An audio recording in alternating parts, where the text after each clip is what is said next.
Olá, seja bem-vindo à nossa nona aula de filosofia, no tópico 6 do histórico da filosofia. Hoje vamos trabalhar sobre o Renascimento. Nas aulas anteriores trabalhamos sobre os sofistas, na aula 2 o período medieval, na aula 3 o período moderno, na aula 4 a patrística e na aula 5 a escolástica. Hoje, na aula 6, vamos estudar o Renascimento. O que foi o Renascimento? Como se deu esse pensamento filosófico, social, perante a filosofia, que é um momento muito importante para a humanidade enquanto ser humano, como ator de pensar em si mesmo. O conteúdo é a origem, característica e os principais pensadores do humanismo, por exemplo.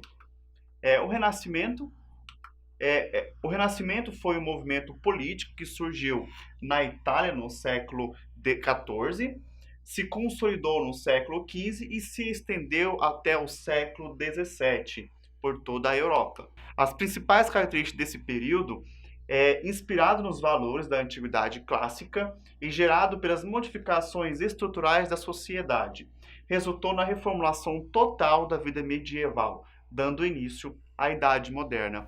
Na era medieval, nós tivemos ali dois grandes movimentos, que foi o movimento da patrística, quando a Igreja Católica se ascendeu, quando o Império Romano tinha acabado ali. Então, a Igreja Católica ela tomou ali a iniciativa de se auto-intitular como a única e verdadeira religião que levaria à salvação. Então, a patrística, que foi responsável por captar esses novos integrantes para a igreja, então ficou responsável que os padres iriam fazer esse trabalho de pegar novos membros, novas pessoas que tinham a necessidade de estar presente dentro da igreja e colocar eles como artesãos dentro da própria igreja ali, às vezes até mesmo fazer o trabalho de copista, que era copiar a Bíblia, porque naquela época ainda não se tinha um trabalho mais eficaz para poder fazer uma cópia de uma Bíblia, por exemplo. Então copiava-se página por página e depois formava-se um grande livro, que é o livro da Bíblia.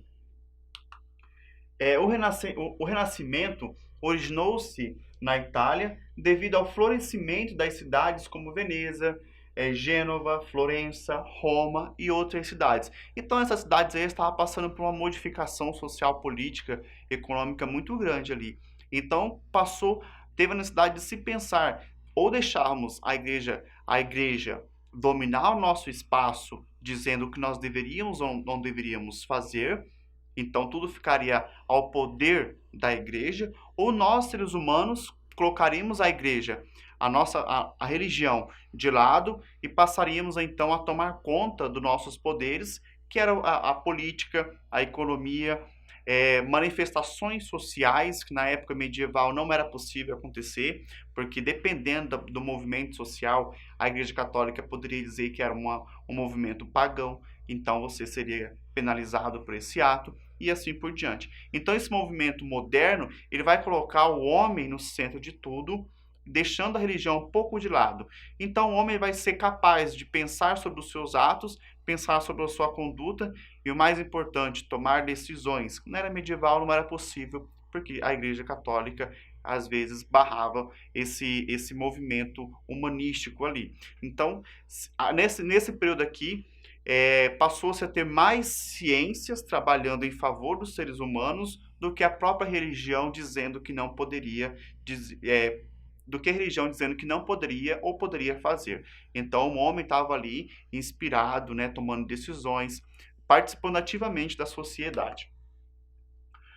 Nesse período, do Renascimento, surge duas correntes filosóficas importantes para o desenvolvimento da razão humana, o humanismo e o racionalismo. Quando a era moderna ela passa por essa transição de inventar novas formas de trabalho, novas tecnologias, novas ciências como a química, a biologia e física. A astronomia também ganhou um forte avanço na era moderna. Então colocou. A grande pergunta é, qual que é o papel do homem no mundo? Será que nós temos que seguir essas leis divinas? Ou então nós temos que criar nossas próprias leis para fazer com que nós, seres humanos, conseguimos evoluir fisicamente, espiritualmente e mentalmente. Então nós estávamos colocando o homem como o centro das suas questões, das suas perguntas, das suas indagações, dos seus saberes. Então nós não precisávamos mais recorrer à Igreja Católica para poder dizer, para ela poder nos dizer se era possível ou não era possível alcançar determinado conhecimento. Porque dependendo do que você fosse estudar ou fazer, e se fosse contra os pressupostos da Igreja Católica, a Igreja Católica poderia dizer para você que não era possível alcançar esse conhecimento porque não era permitido aos seres humanos alcançar ele, tá? Então aqui nós temos um contraponto, nós temos o antropocentrismo, que é colocar o homem no centro de tudo. Nós temos o racionalismo, que é usar nossa própria razão, perceber-se enquanto ser humano que está em uma determinada sociedade, que está diante do mundo, diante de várias questões. Nós temos aqui o humanismo, que é essa parte mais humana do ser humano com o outro, diante de problemas, diante de soluções, diante de uma política. E nós temos aqui também o individualismo, né? Vai criando esse individualismo porque nós temos nossas particularidades, apesar de estarmos vivendo em uma sociedade, nós temos nossas próprias particularidades. O humanismo e o racionalismo é questão para a próxima aula, que vamos trabalhar mais profundamente, então eu espero que vocês assistam a próxima aula. Por enquanto, hoje é tudo, espero que vocês tenham gostado. Quem não assistiu às aulas anteriores, tem o material completo, tem a apostila para vocês fazerem a leitura, e eu aguardo vocês na próxima aula, e até mais. Tchau, tchau.